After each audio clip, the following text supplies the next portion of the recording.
നമസ്കാരം. iPlusന്റെ പുതിയൊരു വീഡിയോയിലേക്ക് ഏവർക്കും സ്വാഗതം.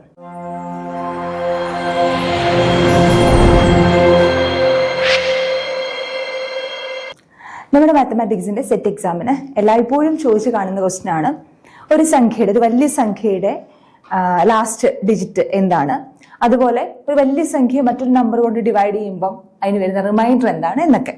നമുക്ക് നോർമലി എന്ത് ചെയ്യാൻ പറ്റത്തില്ല, സെറ്റ് എക്സാമിന് കാൽക്കുലേറ്റർ ഉപയോഗിച്ച് ചെയ്യാനായിട്ട് പറ്റത്തില്ല.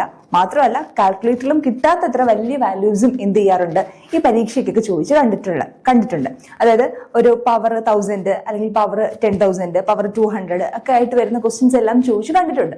അപ്പൊ നമുക്ക് അത് വളരെ എളുപ്പത്തിൽ നമ്മുടെ മാത്തമാറ്റിക്സിന്റെ നമ്പർ തിയറിയിലെ സെക്ഷൻസ് ഉപയോഗിച്ച് കണ്ടുപിടിക്കാനായിട്ട് പറ്റും. അപ്പൊ നമുക്കത് എങ്ങനെയാണെന്ന് നോക്കാം. ഇതിന് പ്രധാനമായിട്ടും 2 തിയറംസ് ആണ് നമ്മൾ ഉപയോഗിക്കുന്നത്, Euler's theorem, Fermat's little theorem. Okay, എന്താണ് ഓയിലേഴ്സ് തിയറം നോക്കാം. Let n belongs to z plus and let a belongs to z such that GCD of an equal to 1, then a raised to phi of n congruent to 1 mod n.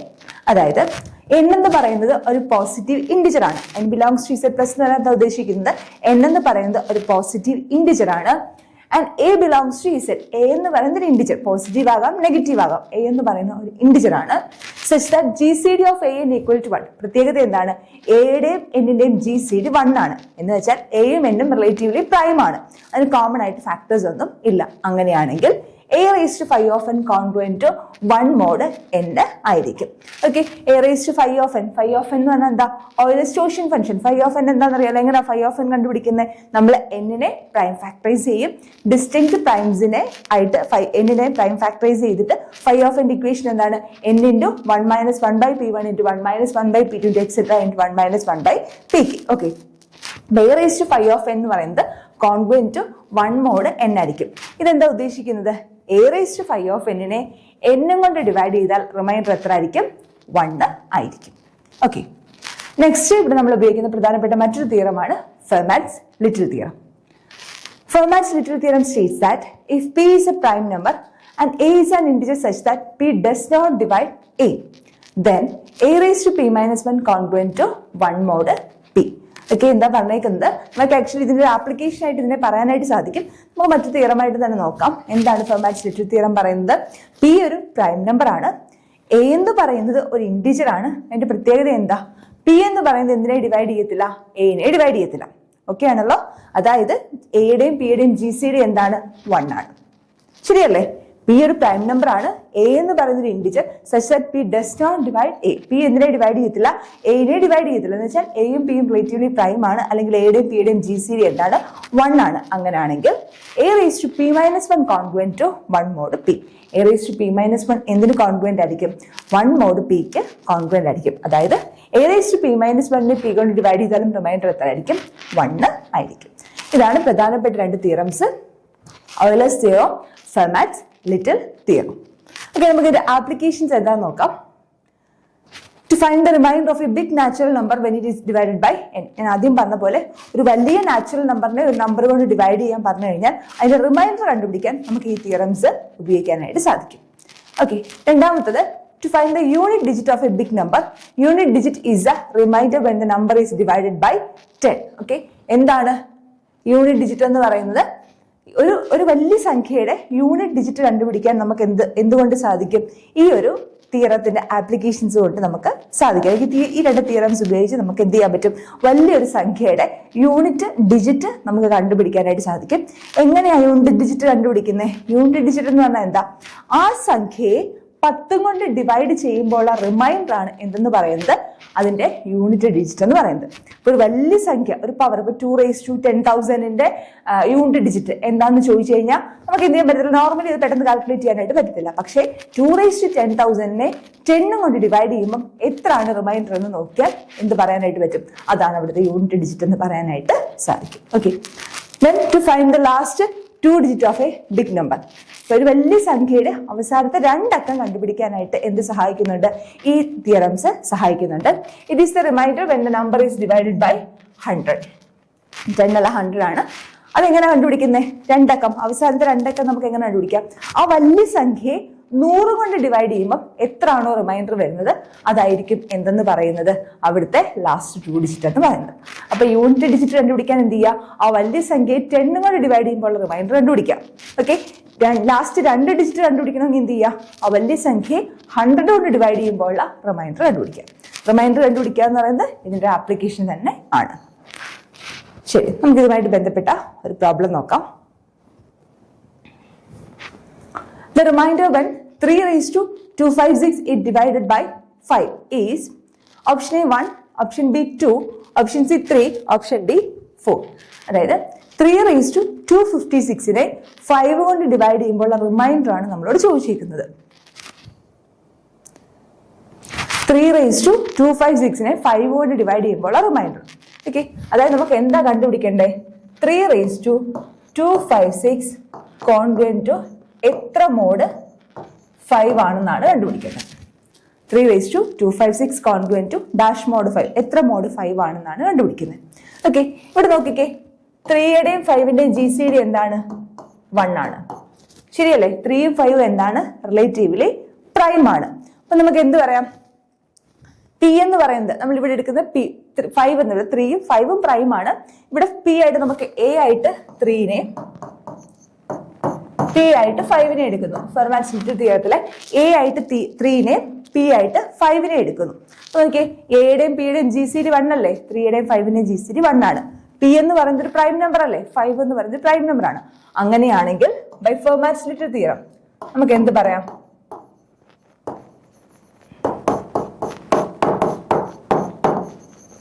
By Fermat theorem നമുക്ക് എന്ത് പറയാനായിട്ട് സാധിക്കും, a raise to p minus 1 congruent to 1 mod p എന്ന് പറയാനായിട്ട് സാധിക്കും. ശരിയല്ലേ? Okay, ഇപ്പൊ ഇവിടുത്തെ എ എന്താണ്, 3 ആണ്. 3 raised to 5 minus 1, that is 3 raised to 4 congruent to 1 mod p ആണ്.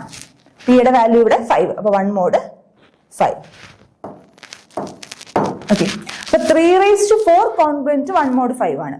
പക്ഷെ നമുക്ക് എന്താ വേണ്ടേ, 3 raised to 256 congruent to എത്ര മോഡ് 5 ആണെന്നാണ് വേണ്ടത്. അപ്പൊ നമ്മൾ എന്താ ചെയ്യുന്നതെന്ന് അറിയോ, ഈ 256നെ 4 കൊണ്ടങ്ങ് ഡിവൈഡ് ചെയ്യും. നമുക്ക് ഏത് കോൺഗ്രുവന്റ് 1 മോഡ് ആണോ കിട്ടിയ ആ പവർ കൊണ്ട് നമ്മൾ അങ്ങ് ഡിവൈഡ് ചെയ്യും. ഡിവൈഡ് ചെയ്യുമ്പോൾ എന്ത് വരും, 6 24 60 64 വരും. 64 into 4 ആണ് എന്തെന്ന് പറയുന്നത്, 256 എന്ന് പറയുന്നത്. ശരിയല്ലേ? 64 into 4 ആണ് 256 എന്ന് പറയുന്നത്. അപ്പൊ നമുക്ക് ഇതിനെ എങ്ങനെ എഴുതാം, 3 raised to 4 into 64 എന്ന് പറയുന്നത് എന്താണ്, 3 raised to 256 ആണ്. ശരിയല്ലേ? 3 raised to 4 into 65 റിമൈൻഡർ 0 ആണ്. അപ്പൊ 4 into 64 ആണ് 256. അപ്പൊ 3 raised to 4 into 64 എന്ന് പറയുന്നത് എന്താണ്, 3 raised to 256 ആണ്. ശരിയല്ലേ? അപ്പൊ നമുക്ക് ഈ 3 raised to 256 എങ്ങനെ തിരിച്ചെഴുതാം, 3 raised to 256 equal to 3 raised to 4 the whole power 64 എന്ന് എഴുതാം. ശരിയാണല്ലോ? ഏത് റിസൾട്ടാ ഉപയോഗിച്ചേ, a raise to m the whole raise to എന്നാണ് a raise to m into n. ആ റിസൾട്ട് നമ്മൾ ഇവിടെ ഉപയോഗിച്ചു. ഓക്കെ, നമുക്ക് കോൺഗ്രുവൻസ് കൊടുക്കാം, which is congruent to 3 raised to 4 എത്ര മോഡ് 5 ആണ്, 1 മോഡ് 5ന് കോൺഗ്രുവന്റ് ആണ്. അപ്പൊ ഇത് 1 raised to 64 മോഡ് 5ന് കോൺഗ്രുവന്റ് ആണ്. ഓക്കെ, അതായത് 3 raised to 256 is congruent to 1 raised to 64 എന്താ, 1 ആണ് congruent to 1 മോഡ് 5. അപ്പൊ നമ്മുടെ റിമൈൻഡർ എന്താണ്, 3 raised to 256നെ 5 കൊണ്ട് ഡിവൈഡ് ചെയ്യുമ്പോൾ റിമൈൻഡർ എന്താണ്, 1 ആണ്. അപ്പൊ ഏതാണ് കറക്റ്റ് ആയിട്ടുള്ള ആൻസർ, ഓപ്ഷൻ എ ആണ് കറക്റ്റ് ആയിട്ടുള്ള ആൻസർ. ഓക്കെ ആണല്ലോ? അപ്പൊ എന്താ നമ്മൾ പറഞ്ഞത്, നമ്മൾ കണ്ടുപിടിക്കേണ്ടത് 3 raised to 256നെ 5 കൊണ്ട് ഡിവൈഡ് ചെയ്യുമ്പോൾ റിമൈൻഡർ ആയിരുന്നു നമ്മൾ കണ്ടുപിടിക്കേണ്ടത്. അതായത് 3 raised to 256 congruent to dash mod 5, ആ മോഡ് 5 എത്ര മോഡ് 5 എന്നാണ് കണ്ടുപിടിക്കേണ്ടത്. അപ്പൊ ഇവിടെ നമ്മള് ഫെർമാറ്റ് തിയറി ഉപയോഗിക്കാൻ നോക്കുകയാണ്. എ എന്ന് പറയുന്നത് 3 ആയിട്ടും പി എന്ന് പറയുന്നത് 5 ആയിട്ടും എടുക്കുന്നു. പി ഒരു പ്രൈം നമ്പർ, 5 ഒരു പ്രൈം നമ്പർ ആണ്. എയും പിയും തമ്മിലുള്ള GCD അല്ലെങ്കിൽ അത് രണ്ടും എന്താണ്, റിലേറ്റീവ്ലി പ്രൈം ആണ്. അങ്ങനെയാണെങ്കിൽ ഉറപ്പായിട്ടും നമുക്ക് എന്ത് ഉപയോഗിക്കാം, കണ്ടീഷൻസ് സാറ്റിസ്ഫൈ ചെയ്തതുകൊണ്ട് തന്നെ ഫെർമാറ്റ് തിയറി ഉപയോഗിക്കുന്നു. എന്താണ് Fermat theorem, a raise to p minus 1 congruent to 1 mod p. Okay, അപ്പൊ 3 raised to 4 congruent to 1 mod p. നമുക്ക് 3 raised to 4 congruent to 1 mod p 5 കിട്ടി.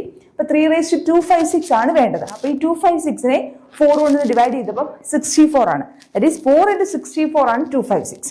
അതിന് നമ്മൾ എന്ത് ചെയ്തു, പവർ രീതിയിൽ എഴുതിയപ്പോൾ 3 raised to 256 congruent to 1 mod 5, that is 3/256 നെ 5 കൊണ്ട് ഡിവൈഡ് ചെയ്യുമ്പോൾ റിമൈൻഡർ ആണ് എന്തെന്ന് പറയുന്നത് 1 എന്ന് പറയുന്നത്. അപ്പോൾ നമ്മുടെ ആൻസർ എന്താണ്? ഓപ്ഷൻ എ 1 ആണ് നമ്മുടെ കറക്റ്റ് ആയിട്ടുള്ള ആൻസർ. ഓക്കെ, ഇതുമായിട്ട് ബന്ധപ്പെട്ട ഒരു ക്വസ്റ്റ്യൻ കൂടെ നമുക്ക് നോക്കാം.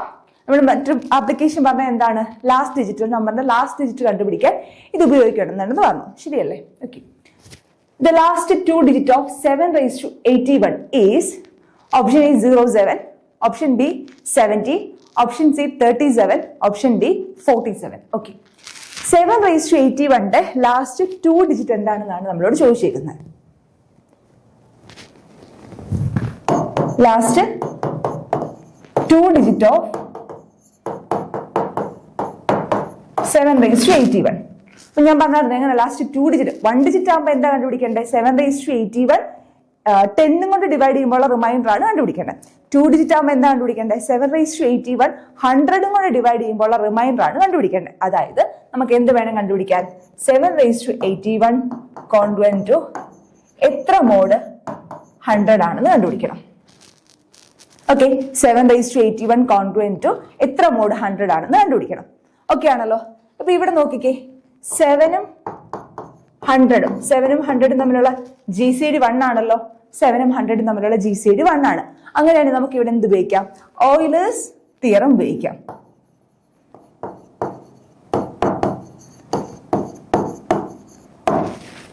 By Euler's theorem. ഇവിടെ 100 ഇവിടെ P ആയിട്ട് P പ്രൈം അല്ല, ശരിയല്ലേ? ഇവിടെ മോഡ് 100 ആണ്. 100 എന്ന് പറയുന്നത് പ്രൈം നമ്പർ അല്ല, അതുകൊണ്ട് നമുക്ക് ഫെർമാറ്റ് സ്പ്ലിറ്റ് തിയറം നമുക്ക് ഉപയോഗിക്കാൻ പറ്റത്തില്ല. പക്ഷേ ഈ 7ഉം 100ഉം തമ്മിലുള്ള GCD 1 ആണ്, ശരിയല്ലേ? അപ്പൊ നമുക്ക് എന്ത് ഉപയോഗിക്കാം? ഓയിലേഴ്സ് തിയറം ഉപയോഗിക്കാം. ഓയിലേഴ്സ് തിയറം എന്താ പറയുന്നത്? എയും എണ്ണും തമ്മിലുള്ള GCD 1 ആണ് എങ്കിൽ A⁵n congruent to 1 mode n ആയിരിക്കും. അപ്പൊ ഇവിടെ നമുക്ക് എന്ത് പറയാം? 7⁵ കോൺഗ്രുവന്റ് ടു 1 മോഡ് 100 ആയിരിക്കും. ഓക്കെ ആണല്ലോ? 7⁵ കോൺഗ്രുവന്റ് ടു 1 മോഡ് 100 ആയിരിക്കും. അപ്പൊ ഇനി എന്താ φ(100) എന്ന് നോക്കാം. φ(100) എങ്ങനെ കണ്ടുപിടിക്കുന്നത്? φ(100) എങ്ങനെ കണ്ടുപിടിക്കുന്നത്? നമ്മൾ എന്ത് ചെയ്യുക? 100നെ ആദ്യം പ്രൈം ഫാക്ടറൈസ് ചെയ്യാം. ഓക്കെ, 100നെ നമുക്ക് എങ്ങനെ എഴുതാം? 10 × 10 എന്ന് എഴുതാം, ശരിയാണല്ലോ? ഓക്കെ, പ്രൈം ഫാക്ടറൈസേഷൻ ആയില്ല. 10നെ എങ്ങനെ എഴുതാം? 2 × 5. അടുത്ത 10നെ 2 × 5 എന്ന് എഴുതാം. അപ്പൊ 100നെ നമുക്ക് എങ്ങനെ എഴുതാം? 2² × 5² എന്ന് നമ്മൾ പ്രൈം ഫാക്ടറൈസ് ചെയ്തു. ഓക്കെ, അങ്ങനെയാണെങ്കിൽ φ(100) എന്ത് വരും? ഓയിലേഴ്സ് ടോർഷൻ function equal to φ(n) equation എന്താ? φ(n) നെ നമ്മൾ പ്രൈം ഫാക്ടറൈസ് ചെയ്താൽ n equal to P1(n1), P2(n2) etcetera Pk(nk) ആണെങ്കിൽ φ(n) എന്ന് പറയുന്നത് എന്തായിരിക്കും? n × 1 - 1/P1 × 1 - 1/P2 × etcetera × 1 - 1/Pk ആയിരിക്കും. ഓക്കെ, അപ്പൊ അത് വെച്ച് ഇവിടെ ചെയ്യുമ്പോൾ എന്ത് വരും? 100 × ഇവിടുത്തെ ഡിസ്റ്റിങ് പ്രൈംസ് ഏതൊക്കെയാണ്? 2ഉം 5ഉം. 1 - 1/2 × 1 - 1/5. Okay, which is equal to 100 × 1 - 1/2 1/2 × 1 - 1/5 4/5. Cancel ചെയ്യാലോ? 2ഉം 4ഉം ക്യാൻസൽ ചെയ്താൽ 2, then 5ഉം 100ഉം ക്യാൻസൽ ചെയ്താൽ 20, which is equal to 40. അപ്പൊ φ(100) എന്ത് കിട്ടി? 40 കിട്ടി. That is 7⁵40 congruent to 1 mod 100. Okay, 7⁵40 congruent to 1 mod 100. Okay, 81 എങ്ങനെ? നമുക്ക് 81 ഒന്ന് 40 കൊണ്ട് ഒന്ന് ഡിവൈഡ് ചെയ്താലോ? 81 40 കൊണ്ട് ഡിവൈഡ് ചെയ്താൽ എന്ത് കിട്ടും? 281. റിമൈൻഡർ 1 കിട്ടും. ഓക്കെ അല്ലേ? അപ്പൊ നമുക്ക് വേണ്ടത് 7⁵81 ആണ് വേണ്ടത്. 7⁵40 കോൺഗ്രുവന്റ് ടു 1 മോഡ് 100 കിട്ടി. അപ്പൊ 7⁵81 ആണെങ്കിൽ നമുക്ക് എങ്ങനെ എഴുതാം? 7⁵2 × 40 + 1 ആണ്, ശരിയല്ലേ? Which is equal to 7⁵2 × 40 × 7⁵1. A(m+n) ഇതിനെ എമ്മും ഇതിനെ എന്നും ആയിട്ട് എടുത്താൽ m+n എന്നത് A(m) × A(n), which is equal to 7⁵40 the whole square into 7. Okay, അപ്പോൾ നമുക്ക് ഇതിനെ കോൺഗ്രുവൻസ് കൊടുക്കാം. That is 7⁵81 congruent to 7⁵40 congruent എത്ര മോഡ് 7 ആ? 1 മോഡ് 7. 1 മോഡ് 100 ആണ്. ഓക്കെ, അപ്പൊ ഇത് 1² × 7 mode 100. 7⁻⁴ congruent to 7⁻⁴ congruent to 1 mod 100 ആണ്. അപ്പം 1 square into 7 mod 100 which is equal to എന്ത് വരും ഇത് 7 mod 100 എന്ന് വരും. അതായത് 7⁻81നെ 100 കൊണ്ട് ഡിവൈഡ് ചെയ്യുമ്പോൾ റിമൈൻഡർ എന്താണ് 7 ആണ്. അപ്പൊ നമ്മുടെ ലാസ്റ്റ് 2 ഡിജിറ്റ് എന്ത് വരും 07 എന്ന് വരും. ഓക്കെ, അപ്പൊ നമ്മുടെ ലാസ്റ്റ് 2 ഡിജിറ്റ് എന്ന് വരും ഓപ്ഷൻ എ 07 എന്ന് വരും. ഓക്കെ, അപ്പൊ ഇതാണ് നമ്മുടെ നമ്പർ തിയറി വെച്ചിട്ട് നമുക്ക് കാൽക്കുലേറ്റർ ഇല്ലാതെ വളരെ എളുപ്പത്തിൽ റിമൈൻഡറും ലാസ്റ്റ് ഡിജിറ്റും ഒക്കെ കണ്ടുപിടിക്കാനുള്ള മെത്തേഡ് എന്ന് പറയുന്നത് എല്ലായ്പ്പോഴും സെറ്റ് എക്സാമിന് വരുന്ന ക്വസ്റ്റ്യൻസ് ആണ്. എല്ലാവർക്കും മനസ്സിലായെന്ന് വിശ്വസിക്കുന്നു. Thank you.